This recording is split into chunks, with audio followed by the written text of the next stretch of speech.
दोस्तों, आज की कहानी है एक आदर्श बहू बनकर प्राची क्या अपनी सासू माँ के साथ निभा पाई। कहानी पसंद आए तो वीडियो को लाइक और सब्सक्राइब जरूर करना। दीदी वे लोग आ गए कहते हुए पोछे को वहीं फर्श पर फेंकते हुए कजरी जैसे ही बाहर की तरफ दौड़ी। प्राची का दिल जोर से धड़क उठा। सिर पर पल्ला रखते हुए उसने एक बार अपने आप को आईने में देख लिया। सच एकदम आदर्श बहू लग रही थी। मन में उठ रही ढेरों आशंकाओं ने प्राची को परेशान कर दिया। जब नई नवेली दुल्हन ससुराल आती है तब सास उसकी आरती उतारती है, लेकिन यहाँ पर किस्सा उल्टा था। बहू के घर सास पहली बार आ रही थी। अम्मा प्राची और कुणाल के विवाह के खिलाफ थी, इसलिए दोनों ने कोर्ट मैरिज कर ली थी। शादी को साल भर होने जा रहा था कि अम्मा ने सूचित किया कि वे आ रही हैं। कई बार प्राची ने सोचा था कि स्टेशन जाने से पहले वह कुणाल से विस्तार से बात करेगी कि अम्मा के आते ही उसे उनका सामना कैसे करना है, लेकिन अम्मा के आने की सूचना मिलते ही घर सजाने संवरने की व्यस्तता और खुशी से रोमांचित प्राची तो जैसे सब कुछ भूल गई थी। प्राची बाहर से कुणाल की पुकार सुनते ही उसका चेहरा लाल हो गया। अम्मा का स्वागत उनके चरणों को छूकर ही करेगी, यह सोचते हुए वह बाहर निकल आई। पर अम्मा को देखते ही जैसे पैरों में ब्रेक लग गए। उनका रंग रूप तो उसकी कल्पना के उलट था। बायकट बाल, होठों पर गुलाबी लिपस्टिक और साड़ी के स्थान पर बगैर दुपट्टे का सूट देखकर वह स्तंभ रह गई। अम्मा की आधुनिक छवि को देखकर वह जैसे अपने ही स्थान पर जड़ हो गई थी। न आगे बढ़कर चरणों को छू पाई, न ही हाथ जोड़कर नमस्ते तक करने की औपचारिकता बस निभा पाई। कुणाल, तुम्हारा चुनाव अच्छा है, अम्मा ने अंग्रेजी में कहा और प्राची के गालों को चूम लिया। पर प्राची का चेहरा शर्म से गुलनार हो गए पाया। कुणाल प्राची की उधेड़ बूंद से अनजान माँ के कंधों को थामे लगातार बड़बड़ाता जा रहा था। प्राची की आंखें यह सोचकर भर आई कि माँ की जो कमी उसे प्रकृति ने दी थी वह कभी पूरी नहीं हो पाएगी। रसोई में अपने काम को अंतिम रूप देते हुए वह सोच रही थी, कितनी तारीफ करता था कुणाल अपनी अम्मा की, उनके ममत्व की। जो तस्वीर कुणाल ने अपने कमरे में लगा रखी थी उसमें तो वास्तव में अम्मा आदर्श माँ ही लग रही थी। नाक में नथ, बड़ी सी बिंदी, कानों में झुमके, सीधे पल्ले की जरी वाली साड़ी, घने काले बाल। प्राची के मन में अपनी माँ की जो छवि रह कर उभरती उससे कितनी मिलती जुलती थी कुणाल की अम्मा की तस्वीर। इसीलिए तो अम्मा के प्रति प्राची बेहद भावुक भी। कुणाल अम्मा की ममता का जिक्र करता, प्राची का ममता के लिए ललकता मन तड़प उठता। वह अम्मा को देखने और उनके प्यार को पाने की उम्मीद लगा बैठती। अम्मा के ममत्व का जिक्र करते हुए कुणाल कहा करता था, जब अम्मा थकी हारी रसोई का काम निपटा कर बैठती थी तब बजाय उनको आराम देने के मैं उनकी गोद में सिर रखकर लेट जाया करता था। जानती हो, तब वह अपने माथे का पसीना पोंछना भूलकर अपने हाथों को मेरे बालों पर फेरती रहती। सच कितना सुख मिलता था तब। जब मुझे मेडिकल कॉलेज जाना पड़ा तब उनकी याद में नींद नहीं आती थी। अम्मा बहुत ममतामयी है ना, उन्हें गुस्सा तो कभी आता नहीं होगा। प्राची पूछती, नहीं तुम गलत कह रही हो, अम्मा जितनी ममतामयी है उतनी ही सख्त भी है। झूठ से तो उन्हें सख्त नफरत है। मुझे याद है एक बार मैं स्कूल से एक बच्चे की पेंसिल उठा लाया था और अम्मा के झूठ कह दिया कि मेरे दोस्त ने मुझे पेंसिल तोहफे में दी है। जाने कैसे अम्मा मेरा झूठ भांप गई थी। अगले रोज वे मेरे साथ स्कूल आई और मेरे दोस्त से पेंसिल के बारे में पूछा। उसके इनकार करने पर मुझे जो डांट पिलाई थी वह मैं आज तक नहीं भूला। कुणाल ने कहा, तब से लेकर आज तक मैंने कभी अम्मा से झूठ नहीं बोला। पिताजी के निधन के बाद अम्मा हमेशा इस बात से आशंकित रहती कि मैं और मेरे भैया कहीं गलत राह पर न चले जाएं।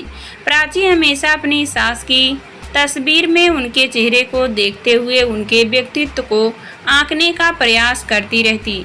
अम्मा की तस्वीर की तरफ देखते हुए कुणाल उससे कहता, जानती हो, यह अम्मा की शादी की तस्वीर है। इसके अलावा उनकी और कोई तस्वीर मेरे पास नहीं है। कुणाल, मैं कई बार यह सोचकर खुद को अपराधी महसूस करती हूँ कि मेरी वजह से तुम अम्मा से दूर हो गए। न तुम मुझसे विवाह करते, न अम्मा से जुदा होना पड़ता। प्राची, क्या पागलों जैसी बात कर रही हो? अम्मा को मैं अच्छी तरह से जानता हूँ। वह हमसे ज़्यादा दिनों तक अलग नहीं रह सकती।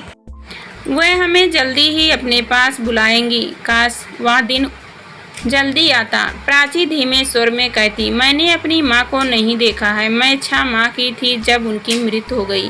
पिताजी ने मेरी देखरेख में कोई कमी नहीं की थी, लेकिन माँ की ममता के लिए हमेशा मेरा मन ललकता रहता है। कल रागनी आई थी। जब उसे पता चला कि मैं गर्भवती हूँ तो मुझसे पूछने आ गई कि मेरी क्या खाने की इच्छा है। मेरा मन भर आया। रागनी मेरी सहेली है। उसके पूछने में एक दर्द था। मेरी माँ नहीं है ना, इसलिए शायद वह अपने स्नेह से उसकी कमी को थोड़ा कम करने का प्रयास कर रही थी। आंखों को पोंछते हुए प्राची बोली। कुणाल ने उसे सीने से लगाते हुए कहा, यह कभी मत कहना कि तुम्हारी माँ नहीं। अम्मा तुम्हारी भी तो है, माँ है, जरूर है। इसलिए तो उनसे मिलने को ललचाती रहती हूँ, पर न जाने उनसे कब मिलना हो पाएगा। और फिर यह भी तो नहीं पता कि मुझे माफ़ करना उनके लिए संभव होगा या नहीं। सब कुछ ठीक हो जाएगा। कहते हुए कुणाल ने प्राची के माथे पर हाथ फेरते हुए उसे यकीन दिलाने की कोशिश की।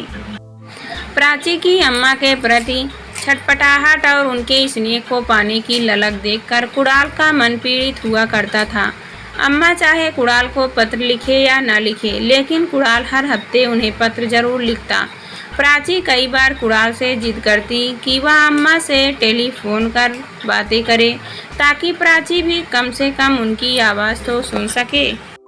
लेकिन जब भी कुणाल फ़ोन करता, अम्मा रिसीवर रख देती। कुणाल द्वारा पिछले हफ्ते लिखे गए खत में प्राची के गर्भवती होने की सूचना के साथ साथ उसकी मां का प्यार पाने की इच्छा का कुछ ज़्यादा ही बखान हो गया था।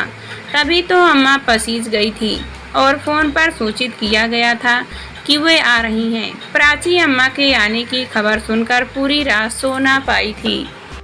उसने कल्पना की थी कि अम्मा आते ही उसे सीने से लगा लेगी, हालचाल पूछेगी, लेकिन यहाँ तो सब कुछ उल्टा नजर आ रहा था। कुणाल और अम्मा की बातों का स्वर काफ़ी तेज था। अम्मा शायद भैया के व्यापार के बारे में कुछ बता रही थी और कुणाल अपने को अधिक बुद्धिजीवी साबित करने का प्रयास करते हुए उनकी छोटी मोटी गलतियों का आभास करता जा रहा था।